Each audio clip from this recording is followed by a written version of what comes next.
देश की बेटियां देश की एक बेटी हिमा दास ने 6 गोल्ड मेडल जीता करके हिंदुस्तान का सिर ऊंचा कर दिया पूरी दुनिया में। तब पंक्तियां पढ़ना चाहता हूं कि घर में खुशियों का दीप जलाकर मान बढ़ाया बेटी ने, विजय पताका फहराने का पाठ पढ़ाया बेटी ने। बेटी को बोझ समझने वालों सोचो कुछ तुम भी बदलो, कदम कदम पर कदमों में संसार झुकाया बेटी ने, कदम कदम पर कदमों में संसार झुकाया बेटी ने। उस दिन से ही, जिस दिन से उसने 6 गोल्ड मेडल जीताए, उस दिन से हम बेटे मन में हीन भावना निकल के घूम रहे हैं, हीन भावना लेकर के घूम रहे हैं।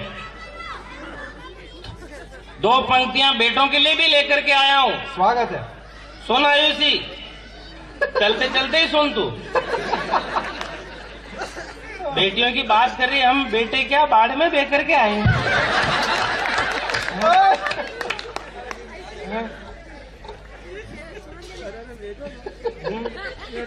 बलम खावा को शौकीन,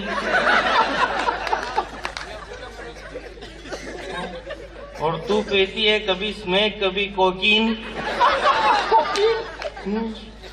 इससे तो अच्छा है जे नौकर क्या किया हो जाते मोमीन। कलम मारो खावा को शौकीन, चश्मा लगाकर। मैंने कहा ये हिंदी बहुत अच्छी बोलती है। मैंने कहा ये क्या लगा रखा? बोले दृष्टि विस्तारक यंत्र है भाई। अरे मैंने कहा ये यंत्र? बोले इसमें 3 सिस्टम है, एक पास का, एक दूर का, एक ऑटो ग्लास। तो फिर मैंने कहा परसों तेरा एक्सीडेंट कैसे हो गया? बोले गाड़ी दूर थी, मैंने पास वाले से देख ली। तो कहाँ था मैं? हाँ, मैं बेटों के लिए भी 2 पंक्तियां लेकर के आया। आयुषी, निशा सुनना तू भी। स्वागत है। बहुत अच्छा पहन के बैठी तू, ये व्हाइट रंग का कहाँ से लाई है?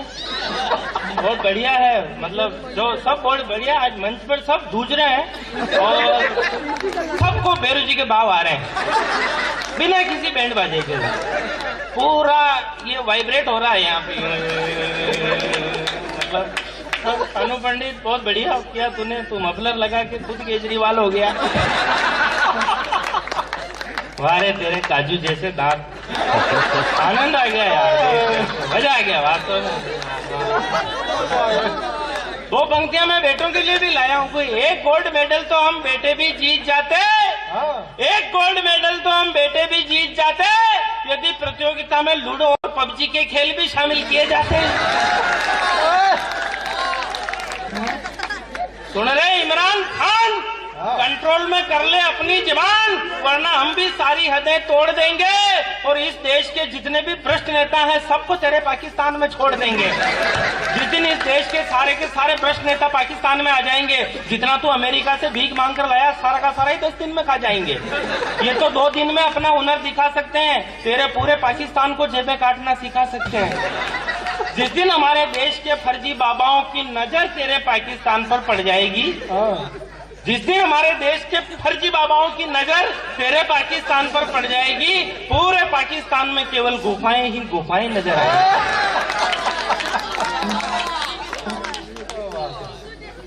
मैं टेक्नोलॉजी की बात की, मैं बहुत गंभीर बात करने जा रहा हूँ। गुजरा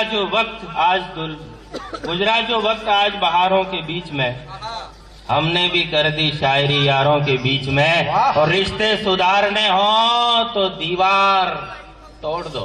क्या बात। रिश्ते सुधारने हो तो दीवार तोड़ दो। क्यों झांकते हो रोज दरारों के बीच में? क्यों झांकते हो रोज? वाह वाह। हमारे पूर्वज सारे काम अपने हाथों से करते थे। उस समय बेशक विज्ञान नहीं था, लेकिन ज्ञान था। ज्ञान उन्हीं के पास था, ज्ञान हमारे पास नहीं है। बड़ों का सम्मान करना हमें बुजुर्गों ने सिखलाया है, माँ बाप की सेवा करना बुजुर्गों ने सिखलाया है, नारी का सम्मान करना हमारे बुजुर्गों ने सिखलाया है पूरी दुनिया को। तुम विज्ञान अब लेकर के आए हो ना। ये आज हमारे जीवन में 80% मशीनीकरण हो गया, आने वाले जीवन में 100% मशीनीकरण हो जाएगा। मैं ये सोचते सोचते सो गया, टेंशन में सो गया और सपने में हो गया चमत्कार। विज्ञान ने किया नए नए आविष्कार, टाइम बचाने का नया फार्मूला निकाला और खाना खाने के लिए आदमी ने मशीन में गेहूं डाला। थोड़ी देर बाद मशीन में से थोड़ा सा लिक्विड बाहर निकल करके आया, जिसे आदमी ने इंजेक्शन में भरा और अपने शरीर में लगाया। मतलब आने वाले समय में रोटी हाथ से तोड़कर नहीं खानी पड़ेगी, खाने के इंजेक्शन आएंगे। इंजेक्शन लगाया और रवाना। अब सीन देखना, एक शादी की पार्टी चल रही थी, लोग आ रहे थे और अपनी अपनी पसंद के इंजेक्शन लगा रहे थे। ऐसे बफर में खाना रखा रहता है, वैसे इंजेक्शन पड़े रहेंगे रसगुल्ले का या गुलाब जामुन का या मटर पनीर का। तो लोग आ रहे थे, मजे लेना, लोग आ रहे थे और अपनी अपनी पसंद के इंजेक्शन लगा रहे थे। तभी लड़की की माँ ने हाथ में इंजेक्शन लिया और दुल्हन की माँ ने हाथ में इंजेक्शन लिया और दूल्हे की मनवार की, दामाद जी एक और लगवा लीजिए। दामाद जी ने दोनों हाथ रखते हुए कहा, जी बहुत हो गए, बस कीजिए। मैं वहीं खड़ा था, मैंने कहा, जीजा जी अभी तो परीक्षा की घड़ी है, पीछे देखो साली जी आलू बड़े का इंजेक्शन लेके खड़ी। शादी के सारे इंतजाम बहुत अच्छे किए। लड़की के बाप ने 2 ऑक्सीजन गैस के सिलेंडर भी दहेज में दिए। आने वाले टाइम में ऑक्सीजन गैस बिल्कुल खत्म हो जाएगी, जो सिलेंडर में भरकर मंगवाई जाएगी। तो शादी के सारे इंतजाम बहुत अच्छे किए। लड़की के बाप ने 2 ऑक्सीजन गैस के सिलेंडर भी दहेज में दिए। सुहाग रात में दुल्हा और दुल्हन दोनों सजे धजे थे, दोनों के पीछे ऑक्सीजन गैस के सिलेंडर लगे थे। जैसे ही दूल्हे ने दुल्हन की घूंघट को उठाने की कोशिश की, जैसे ही दूल्हे ने दुल्हन का घूंघट उठाने की कोशिश की, दुल्हन ने कहा, रुक जाओ, पहले आधार कार्ड दिखाओ। आधार कार्ड मंगवाया, दुल्हन को दिखाया। इस बार फिर से घूंघट उठाने की कोशिश की, फिर से किस्मत सो गई, पीछे सिलेंडर में गैस खत्म हो गई। कहा, प्रिय तुम चिंता मत करो, मैं अभी वापस आता हूँ और बूढ़े दादाजी का सिलेंडर उठा के लाता हूँ। एक सिलेंडर से उनकी तो रात कट गई, सुबह होते होते दादाजी की फाइल निपट गई। वृद्धा आश्रम में बैठे हो जब दोनों ही नाना नानी, तब बच्चों को कौन सुनाए मर्यादा की राम कहानी। कुछ परंपराएं अच्छी थी, मौसम सिंदूरी था, हमने वो सब मिटा दिया जो बहुत जरूरी था।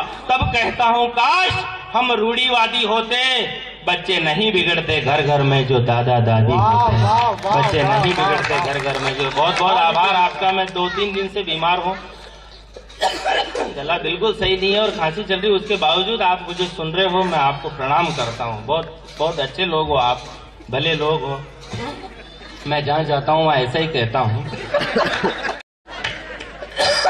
एक कविता सुना देता हूँ। मोबाइल बड़ा खतरनाक आइटम है। आप तो हालांकि पत्रकार हैं, आप इसका सदुपयोग कर रहे हैं, तो बहुत सारे लोग सदुपयोग कर रहे हैं, लेकिन इसका दुरुपयोग होता है तो बहुत ज्यादा दुख देता है। मैं एक कविता सुना देता हूँ कि एक 16 साल की कन्या के हाथ में मोबाइल आया, उसका परिणाम कुछ यूं सामने निकल करके आया कि मोहल्ले के लड़कों में बहस खड़ी हो गई। आजकल टुन्ना लाल जी की मुन्नी बड़ी हो गई, आंखों पर चश्मा, चलाने को गाड़ी एकदम नया स्टाइल, ऊपर से घर वालों ने हाथ में दे दिया मोबाइल। अब न किसी से कुछ मांगती है न लाने को कहती है। आधी आधी रात तक मंत्री जी की तरह आधी रात तक मंत्री जी की तरह फोन पर ही बिजी रहती है। सबको लगता है कि मुन्नी को मोबाइल संभाल रहा है, और पंक्ति पहुंच जाए तो आप सबकी तालियां मुझ तक पहुंचे।